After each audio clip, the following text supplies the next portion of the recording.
Bonsoir à vous, nous sommes sur le plateau de Victoire Live dans notre émission Une génération de femmes 100% féminin. Et aujourd'hui, nous sommes le 30 décembre, donc nous sommes pratiquement à un jour de cette fin d'année 2020. Et sur ce plateau, aujourd'hui, nous recevons comme panéliste le pasteur Isabelle Kitty, qui était déjà sur le plateau hier et qui nous a parlé de la foi dans ces temps difficiles. Et aujourd'hui, elle nous revient avec un thème assez spécifique, le pardon, l'impardonnable. Alors, pasteur, bonsoir. Bonsoir, servant de Dieu. Merci. Alors, est-ce que pour ce soir, tu peux encore te présenter très brièvement et après, nous rentrerons directement dans le vif de cette thématique parce que je sais que vous êtes nombreux à attendre ce que le pasteur a prévu pour nous afin de nous enchérir et surtout de nous donner cette force, cette capacité de bien aborder l'année 2020. Et je pense que nous en avons tous besoin. Je pense qu'on a vraiment besoin de savoir ce que c'est que le pardon et surtout l'impardonnable. Merci, servant de Dieu. Merci, la servante Sandrina, pour cette invitation. Merci. Je rends grâce à Dieu. Je suis la pasteur Isabelle Kitty de New Beginning Ministries. Le Seigneur m'a appelée à le servir avec mon époux, le serviteur Timothée Kitty. Nous sommes mariés depuis de longues années déjà. Voilà, et le Seigneur nous a accordé la grâce. Nous avons un enfant, un beau jeune homme. Et nous rendons grâce à Dieu pour tout ce qu'il fait dans nos vies, pour tout ce qu'il fait dans le ministère qu'il a déposé sur notre cœur. Et ça fait déjà un moment que nous le servons et nous continuons de le servir. Donc, New Beginning Ministries est un ministère d'enseignement, d'évangélisation et de restauration. Restauration des couples, restauration de la famille. Le Seigneur est passé par nous-mêmes, il a commencé par nous restaurer avant de nous donner, je dirais, le go pour qu'on puisse également restaurer par son esprit la vie des hommes et des femmes qu'il envoie vers nous. Donc voilà, c'est une grâce et nous le bénissons de tout notre cœur. Voilà, donc comme je le disais il y a 2 jours, donc je suis une servante du Seigneur. Et avant de servir le Seigneur, j'ai fait des études. Voilà, j'ai un niveau Bac+4 en administration et gestion des entreprises. J'ai obtenu mon diplôme à Toulouse et après, je suis venue à Paris pour chercher du travail. Et c'est là où le Seigneur m'a permis de rencontrer également mon époux. Et avec lui, on a commencé je servais déjà le Seigneur et on a continué le service avec mon époux. Et le Seigneur nous a appelés au ministère pastoral que nous exerçons depuis de longues années déjà. Et que dire encore, le Seigneur nous a accordé vraiment la grâce de pouvoir soutenir les âmes dans les temps difficiles, soutenir les âmes dans la prière, soutenir les âmes à travers l'enseignement pour que nos cœurs soient complètement basés sur le Christ, pour que nos vies soient complètement basées sur le roc qu'est Jésus-Christ. Donc, à travers ce ministère, plusieurs vies ont été transformées, restaurées, encouragées. Des personnes qui étaient, au bord du suicide ont pu avoir une espérance nouvelle. Et le Seigneur s'est servi également de notre parcours pour bénir les gens, pour bénir son peuple. Et nous lui disons merci. Voilà, donc, entre autres également, je suis entrepreneuse par la grâce du Seigneur.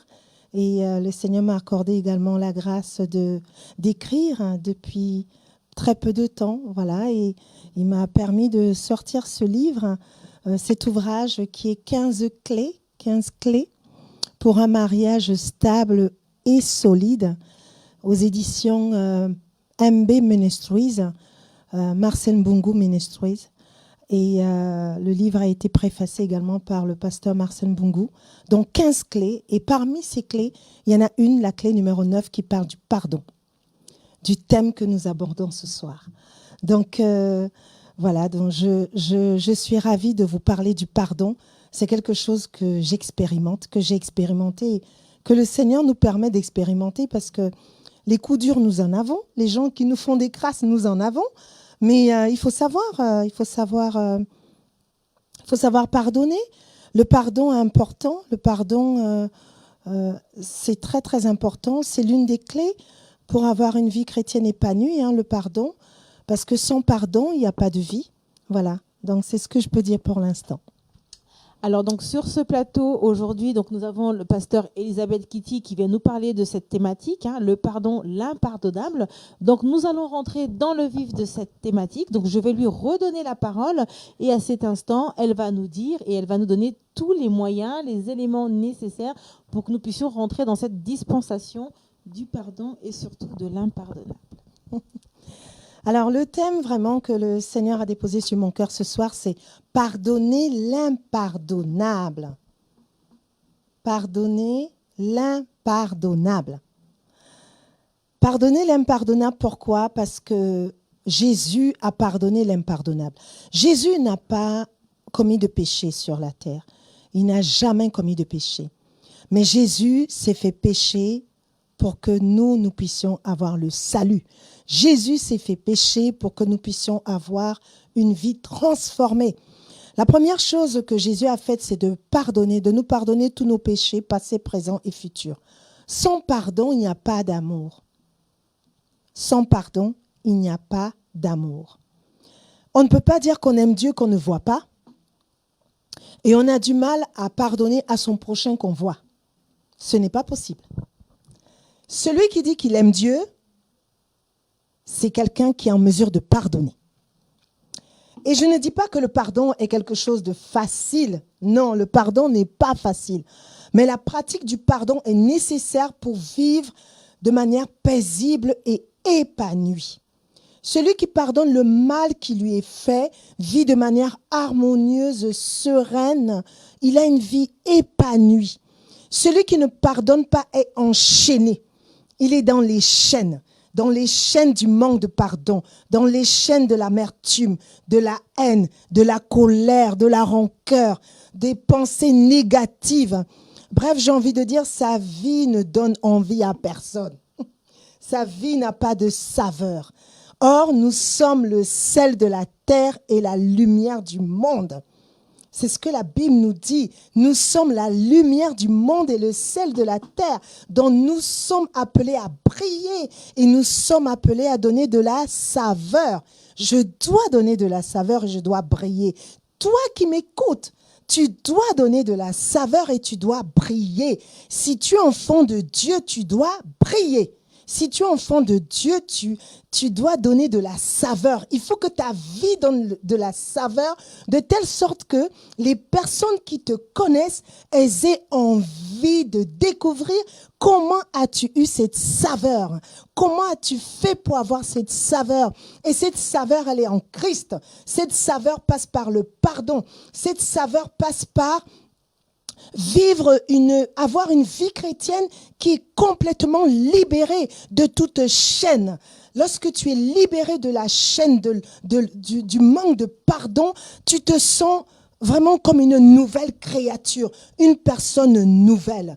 Il est important de pardonner. Et le pardon, pour moi, il commence déjà dans la famille. Parce que nous vivons d'abord dans une famille. Nous avons un père, une mère. Si Dieu nous a bénis, nous avons aussi des frères et des sœurs. Et le pardon, c'est important que le pardon commence déjà au sein de la cellule familiale. Tu dois pouvoir pardonner à ton époux tout le mal qu'il t'a fait. Il t'a peut-être trompé, il t'a peut-être trahi, il a peut-être abusé de ta confiance. Mais il est important de lui pardonner en premier pour toi-même et également pour ton prochain, pour lui. Tu lui pardonnes pour toi parce que tu veux être libre, mais tu lui pardonnes aussi pour lui-même. L'impardonnable, c'est quelque chose que tu ne peux pas pardonner. Je vais prendre un exemple très simple. Ma sœur, lorsqu'elle était toute jeune, elle était jeune enfant, elle a été abusée. Elle a été violée. Et elle a gardé cela jusqu'à l'âge adulte. C'est difficile de se reconstruire après un viol. C'est difficile de se reconstruire après avoir été abusé. Mais elle a rencontré le Christ. Et lorsqu'elle a rencontré le Christ, elle a décidé, parce que le pardon est une décision. Et je t'invite ce soir, toi qui m'écoutes, toi qui vas suivre peut-être en replay tout à l'heure, je t'invite ce soir à pardonner parce que le pardon est une décision que tu prends. Tu prends la décision de pardonner. Et tu prends cette décision de pardonner parce que tu reconnais que Jésus-Christ t'a pardonné. C'est parce qu'il t'a pardonné que tu peux dire que tu es enfant de Dieu. Si tu n'avais pas été pardonné par Jésus, tu ne serais pas enfant de Dieu. Alors ma sœur, lorsqu'elle est arrivée à l'âge adulte, elle s'est rendue compte qu'elle avait un problème.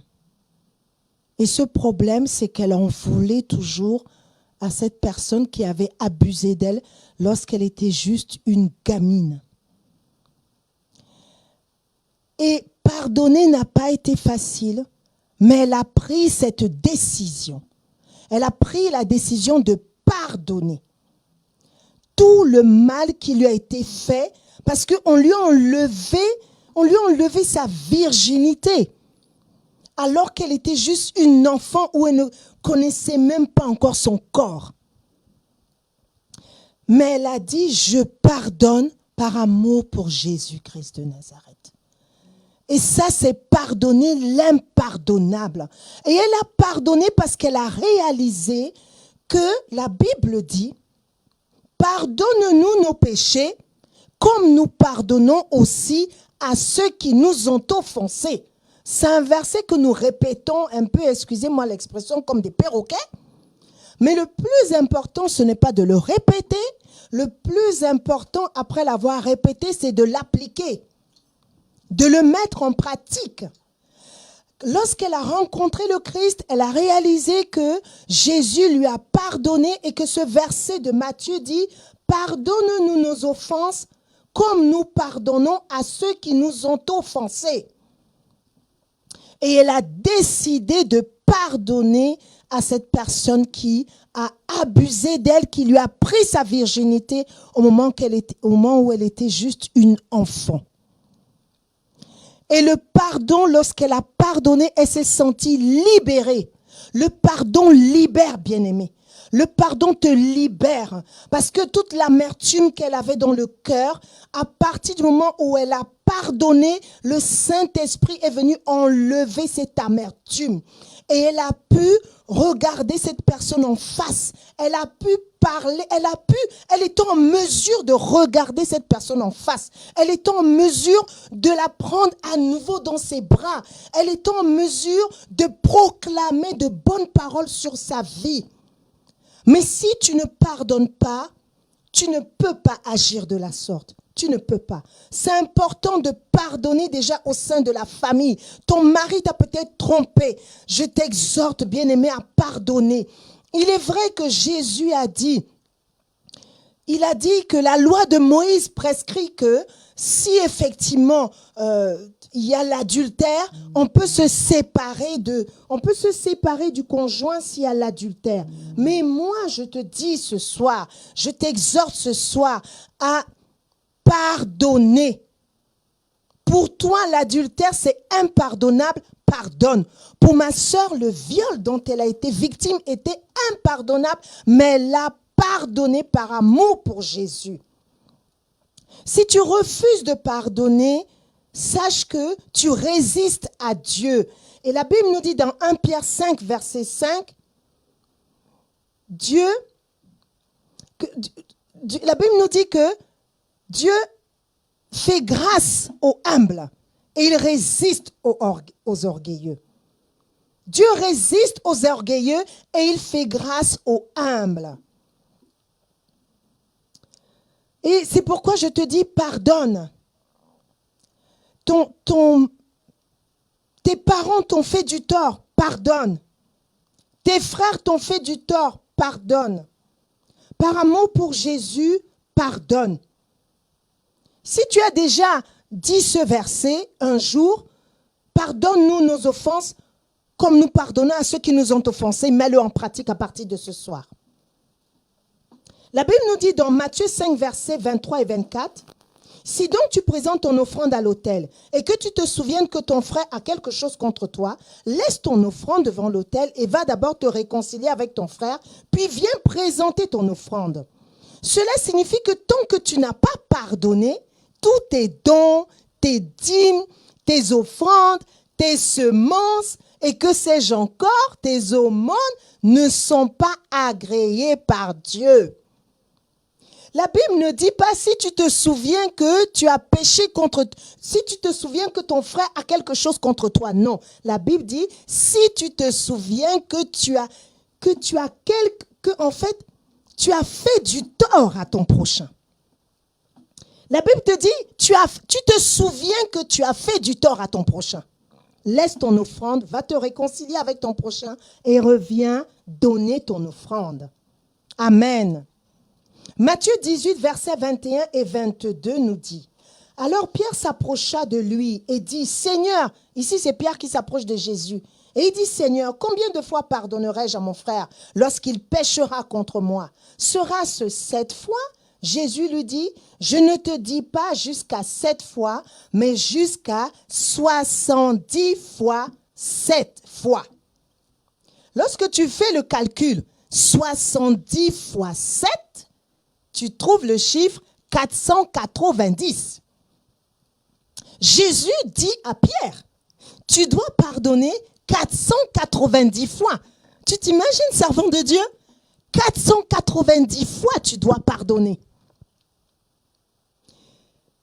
Et si tu refuses de pardonner, il dit que son Père qui est dans les cieux ne te pardonnera pas non plus. Et je vais terminer par un dernier verset, Hébreux 12, versets 14 et 15. Hébreux 12, versets 14 et 15. Recherchez la paix et la sanctification, sans laquelle personne ne verra le Seigneur. Veillez à ce que personne ne se prive de la grâce de Dieu, à ce qu'aucune racine d'amertume ne produise du trouble et que plusieurs n'en soient infectés. Amen. La parole est très claire, bien-aimés. Recherche la paix avec tous. Recherche la paix avec ton prochain. Veille à ne pas être privé de la grâce de Dieu, à ce qu'aucune racine d'amertume ne produise du trouble en toi et que plusieurs en soient infectés. Cela veut dire que l'amertume crée du trouble. L'amertume crée une racine et cette racine pousse des rejetons et produit du trouble et plusieurs en sont infectés. Bien-aimé, je t'en conjure au nom de Jésus, au son de ma voix. Il y a quelqu'un qui t'a offensé, ça te fait mal. Lorsque tu penses à cela, tu as l'impression que ton cœur est serré. Lorsque tu penses à cela, tu as l'impression qu'on t'enlève les tripes. Tellement l'offense a été grande, tellement l'offense est immense. Mais je t'exhorte ce soir à pardonner ce que tu considères comme impardonnable par amour pour Jésus. Parce que la Bible te dit que tu dois pardonner 490 fois. Alléluia. 490 fois. Le manque de pardon produit des maladies.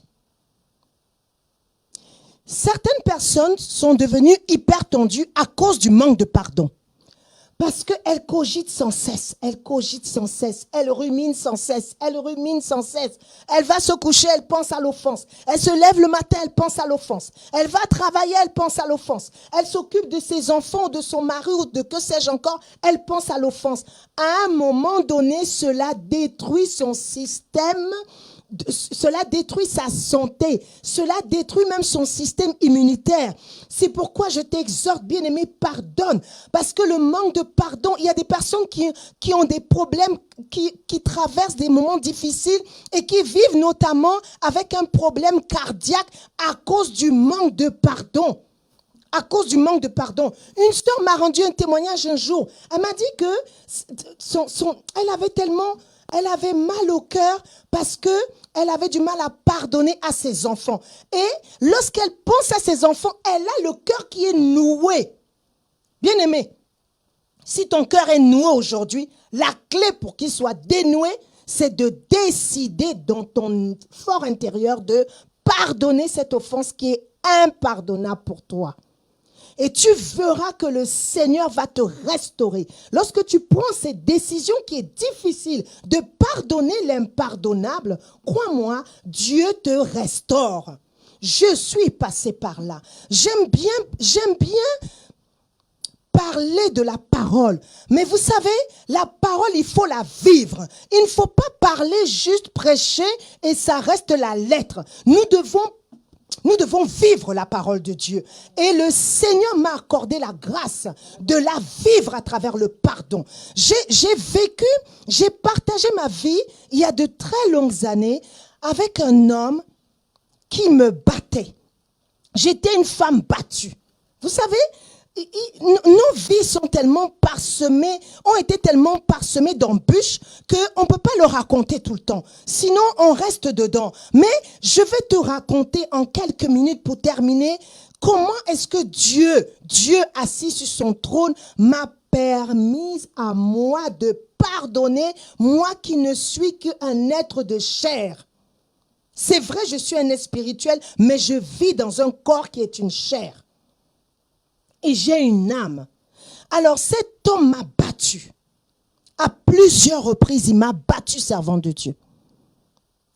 Et lorsque j'ai rencontré le Seigneur, mon cœur était tellement rempli d'aigreur, rempli de ressentiment, rempli de haine, que la première chose que Jésus m'a dite, c'est de pardonner. Lorsque je suis allée faire la cure d'âme, parce que dans l'église où j'étais, on faisait la cure d'âme pour tous les nouveaux convertis. Le pasteur, il m'a dit, ma fille, ton problème, c'est le pardon. J'ai dit, jamais. Impossible. Je ne peux pas pardonner. Et il m'a rappelé que Jésus a donné sa vie, il a versé son sang. Sans effusion de sang, il n'y a point de pardon, bien-aimé. Le pardon a été libéré à cause du sang de Jésus qui n'a commis aucun péché qui a été versé sur cette terre pour toi et pour moi. Lorsqu'il me l'a dit, j'ai dit non. Mais, tellement je désirais plaire à Dieu que je suis rentrée en moi-même et j'ai dit, Seigneur, viens au secours de mon incrédulité.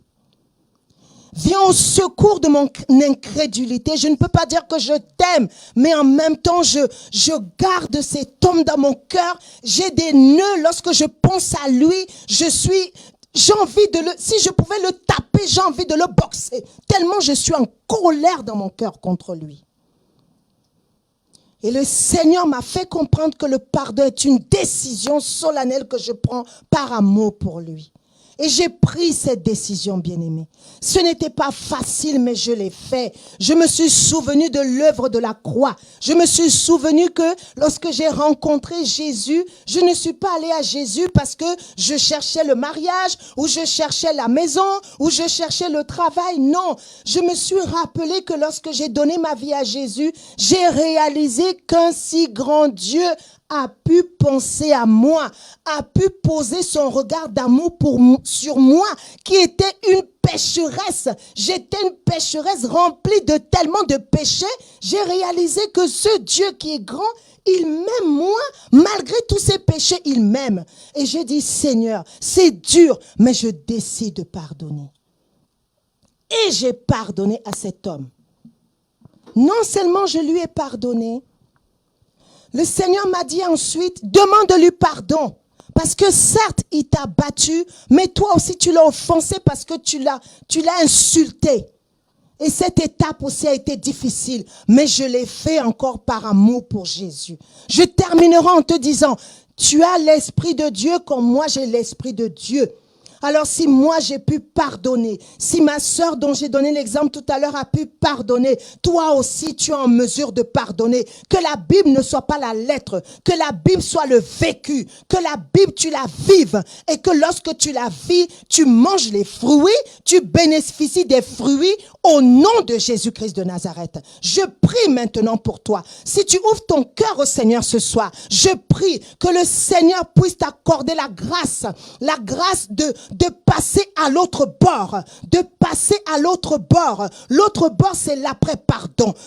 Décide aujourd'hui d'ouvrir ton cœur à Jésus, de pardonner l'impardonnable et Jésus va t'amener à l'autre bord. Seigneur, je prie pour tes enfants ce soir, ceux qui ont entendu ce message et ceux qui l'entendront. Seigneur, je prie que tu puisses toucher l'âme de tout un chacun qui a besoin de pardonner, que cette femme décide de pardonner. Si c'est un homme qui décide de pardonner, et je crois Seigneur que tu es en mesure de la mener à l'autre bord, qu'il puisse vivre autre chose, qu'il puisse rentrer dans une autre dimension. Nous allons rentrer dans l'année 2021 par la grâce de Dieu. Ne termine pas cette année avec le manque de pardon. Rentre dans l'année 2021 libre du pardon que tu auras donné à ton prochain par amour pour toi-même et par amour pour Jésus. Que Dieu te bénisse abondamment. Juste avant de terminer, j'aimerais te présenter ce livre. La 9e clé dans ce livre détaille le pardon. Détaille le pardon. Et il y a 15 clés. Je n'ai pas eu le temps d'en parler, mais je t'invite, si tu veux te procurer ce livre, tu peux le faire. Il est sur eBay et il coûte 20 €. Il est sur eBay et il coûte 20 €. Je t'exhorte vraiment à le faire. Pardonner l'impardonnable. Tu l'apprendras dans ce livre et tu découvriras également de merveilleuses clés qui te permettront d'avoir un mariage stable et solide. Un futur mariage ou un mariage que tu es déjà dans le mariage et tu traverses des moments difficiles. Lis ce livre, tu verras la gloire de Dieu. J'ai commencé à recevoir de nombreux témoignages de comment ce livre fait du bien aux personnes et comment il est en train de restaurer les âmes. Alors, passe à l'action et achète. Investis pour ton mariage parce que cela sera salutaire pour toi et pour ta destinée et pour ta postérité. Que Dieu te bénisse abondamment. Amen, amen. Nous sommes ravis. Donc, sur ce plateau, nous avons reçu le pasteur Isabelle Kitty, qui est venue nous parler du pardon, l'impardonnable. Alors, toi qui nous suis, j'espère que tu as reçu ta part. Pour ceux ou celles qui recevront aussi en replay, je pense que le Seigneur a aujourd'hui parlé à travers sa servante. Alors, nous vous souhaitons de bonnes fêtes de fin d'année. C'était la dernière émission d'une génération de femmes 100% féminin. Nous nous retrouverons très rapidement, c'est-à-dire l'année prochaine. Mais l'année prochaine, ce n'est juste que dans quelques jours. Je vous dis à très bientôt. C'était donc Sandrine Apacote, la fondatrice de Femmes Générationnelles.